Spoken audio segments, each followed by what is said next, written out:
The king of the Beat generation spent the final years of his life in this St. Petersburg home. Jack Kerouac lived next door before purchasing this residence in the 1960s.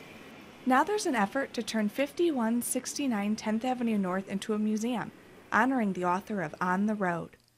Margaret Murray is secretary of a nonprofit called Friends of the Jack Kerouac House. I feel that this could be a unique draw to St. Petersburg. Even now, even though the house is empty, people still come by and leave notes in the mailbox. St. Petersburg has grown in the decades since Kerouac died, with a thriving arts community that would have embraced the novelist and poet. His wake was held at a funeral home on this spot that has since given way to Walgreens. But there are glimpses of the St. Pete Kerouac knew. It's said he would visit this bookstore and put his own works near the front door for a more prominent display. Perhaps Kerouac's memory is felt most keenly at the Flamingo Sports Bar on 9th Street North.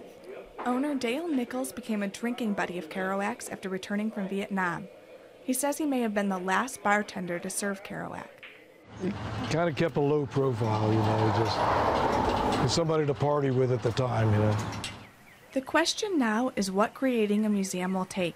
The home has not been regularly lived in since the 1970s. We would need to work with engineers and architects, museum designers, make sure that it's within ADA compliance. And then another whole aspect that we haven't considered is if we want to preserve it as a historic home, how does that mesh with our vision of opening it as a museum? In St. Petersburg, Alyssa Greninger, 10 News WTSP.